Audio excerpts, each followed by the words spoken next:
Bueno, buenos días. Nuestro proyecto son las Torres Empacadas y somos Antonio Ortega, Miranda Ori, Fernando Peña y Karen Guzmán.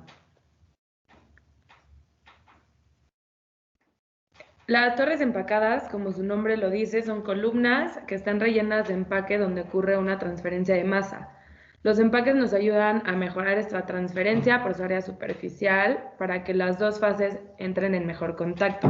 Normalmente se lleva a cabo entre una fase líquida y una fase gaseosa. Siguiente. La importancia de las torres empacadas, bueno, es que nos ayudan a realizar procesos de separación de un componente de una mezcla gaseosa con ayuda de una solución absorbedora a través de la transferencia de masa. Se pueden ayudar a reducir los daños del medio ambiente, como la lluvia ácida, o también puede ayudar a separar de las mezclas gaseosas a algunos gases dañinos, como son el dióxido de carbono y el dióxido de azufre. Y siguiente.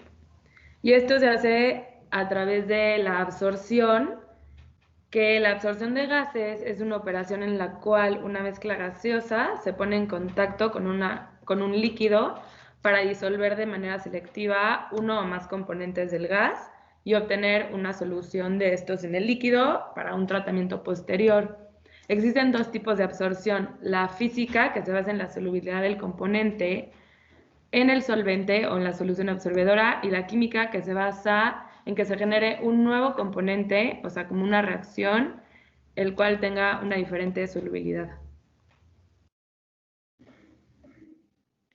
La diferencia que existe entre las torres empacadas y la torre de platos es que la primera normalmente se utiliza para la limpieza de gases y tiene un mayor área de contacto dependiendo del empaque, y también que la caída de presión puede ser menor. En la torre de platos normalmente es utilizada para destilaciones, hay una mayor caída de presión y puede llegar a tener mayor corrosión dentro de la torre. Siguiente.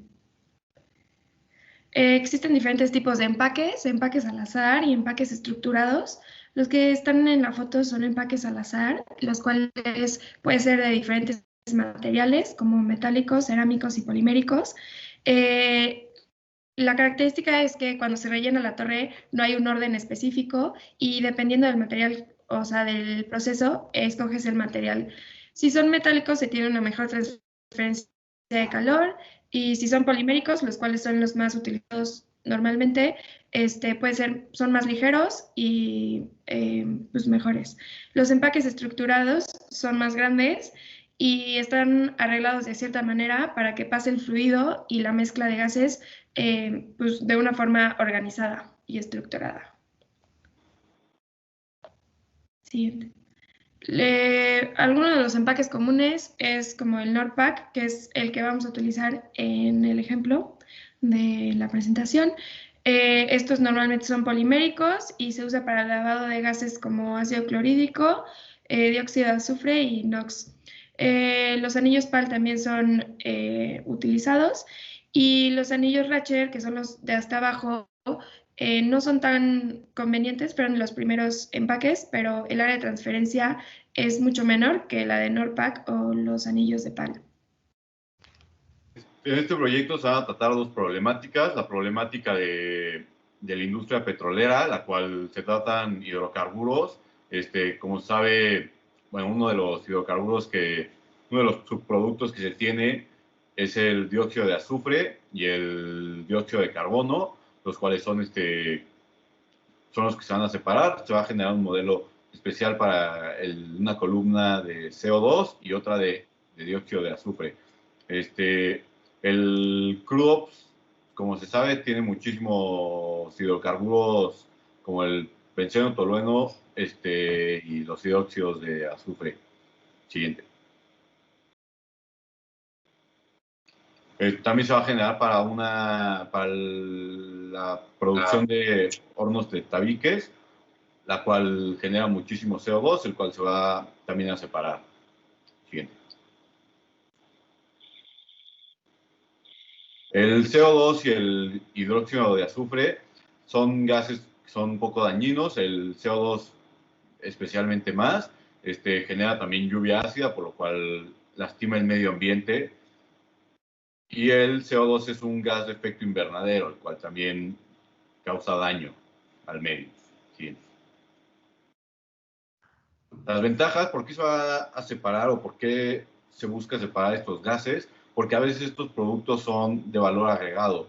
Por ejemplo, el dióxido de azufre se utiliza para la síntesis de ácido sulfúrico.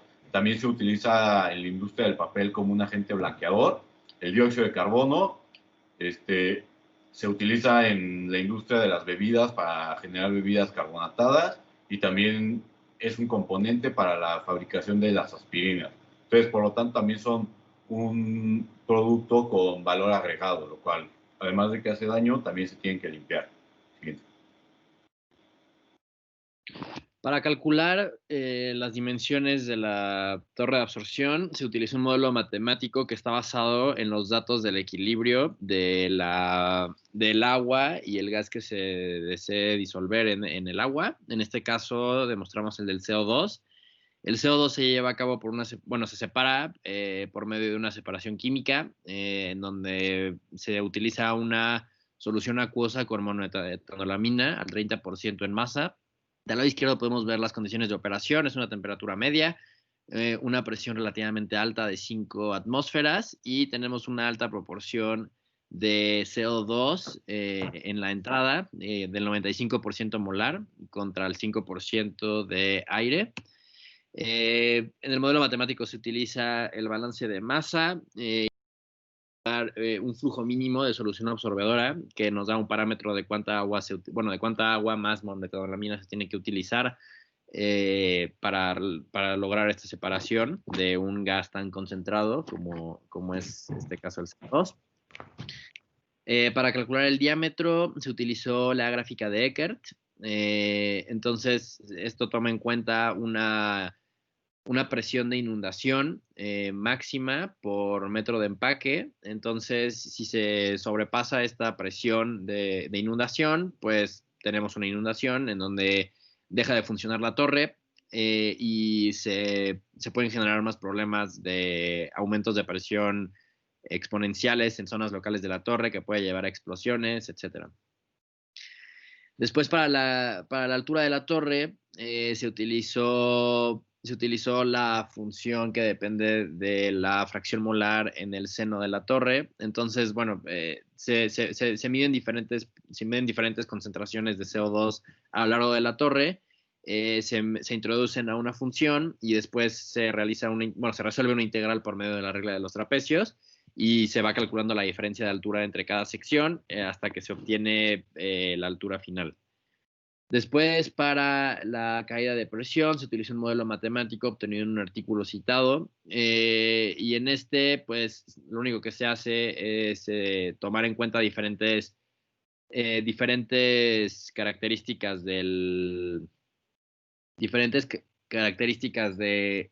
los empaques, así como de la torre y del fluido también, con el Reynolds, hasta que se obtiene la caída de presión por metro. Aquí tenemos los resultados de cada torre.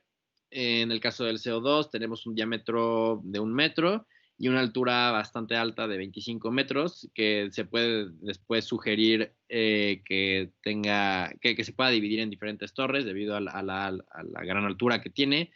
La caída de presión es correcta para los metros de empaque que son, no sobrepasa la presión de inundación. De la misma manera, en la torre de CO2 se tiene una mayor caída de presión por metro de empaque, en este caso, por lo que se tiene que tener una mayor observación. Aquí tenemos las hojas de datos de la torre del CO2. Aquí tenemos todas las características. De la misma manera, aquí la del CO2. Para concluir, la primera conclusión que tenemos, pues que cada torre va a tener un funcionamiento distinto, dependiendo de cada función o qué gas queramos separar, cuál es el componente, va a tener distintas cuestiones de operación. La elección de los empaques es esencial porque dependiendo de las la operación, pues tenés que escoger un empaque correcto. Y la caída de presión por metro de empaque también es muy importante porque es la que nos indica si puede haber como accidentes o inundaciones en la torre. En estos problemas, la torre de CO2 tiene menor caída de presión por metro de empaque que la de SO2, por lo que sufre un menor riesgo de inundación, y la del dióxido de azufre se debe de mantener en observación. Aquí se puede ver lo que fue el proyecto. Este es un diagrama de Gantt, el cual nos ayudó a poder medir el avance de este proyecto. Aquí está la curva de Gantt y se puede ver el avance contra lo real. Bueno, el teórico, que es el avance azul, y contra el real, como se fue haciendo en realidad. Muchas gracias. Muchas gracias. Muchas gracias.